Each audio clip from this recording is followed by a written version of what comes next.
Good morning বন্ধুসকল, ৰাতিপুৱাই video' এটা বনাম বুলি চেষ্টা কৰিছোঁ আপোনালোকলৈ।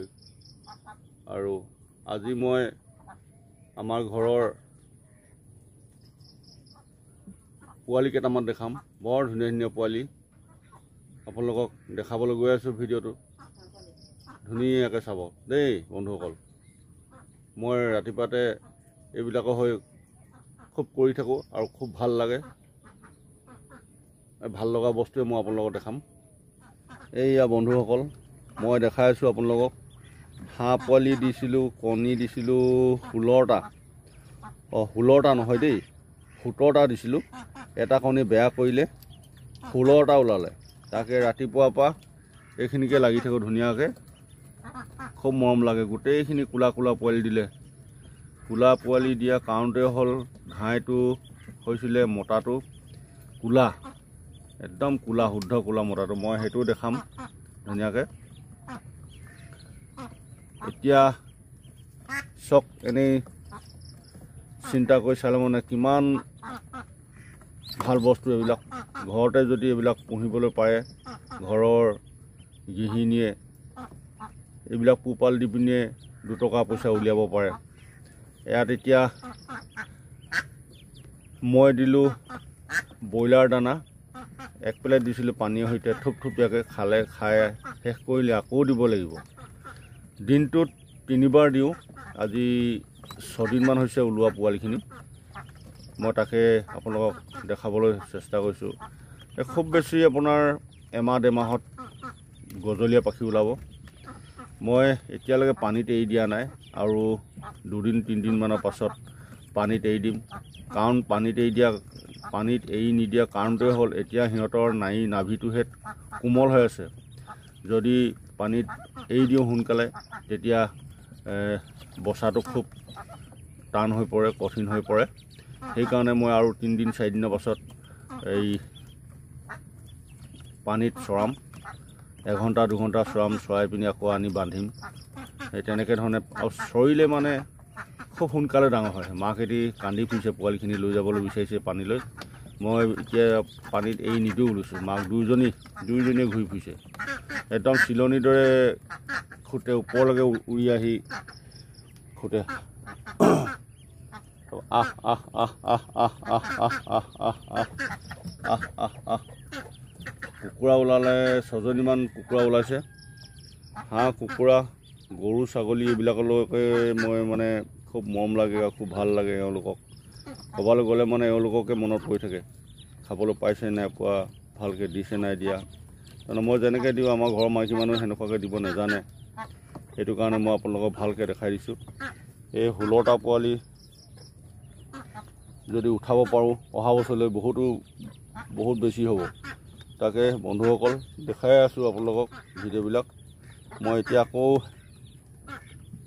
কুকুৰা দেখাম। এজনী কুকুৰা পোৱালি কণী অকল 8টা কণীয়ে দিছিলোঁ। 8টা কণীৰ ভিতৰত গোটেই 8টাই উলিয়ালে।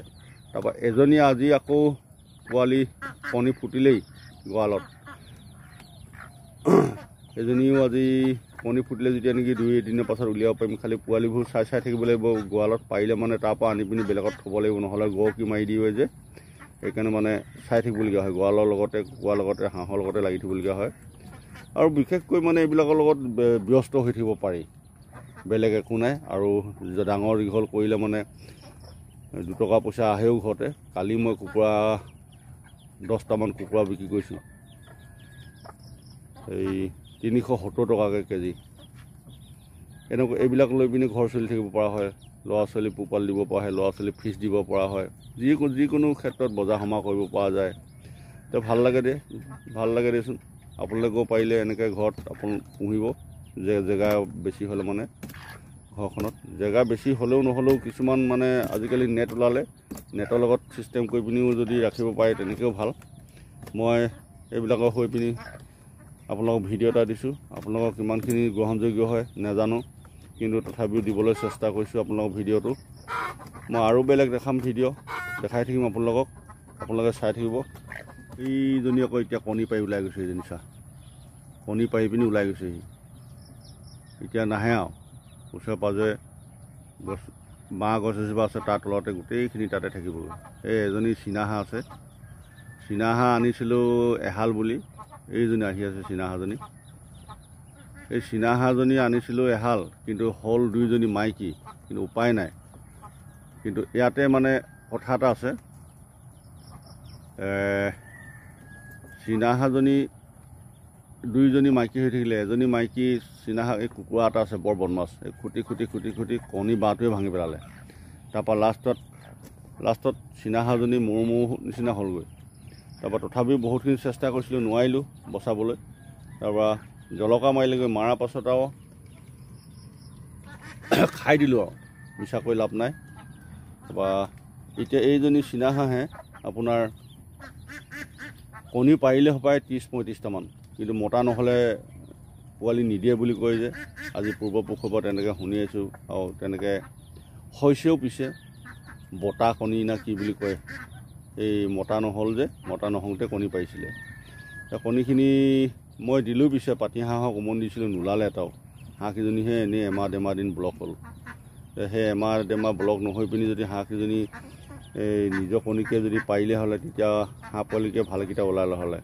কিন্তু হ'লেও বেয়া লাগে যে কণীখিনি, আৰু খাবলৈও ইমান বেয়া লাগে, কিমান খাবনো কণী।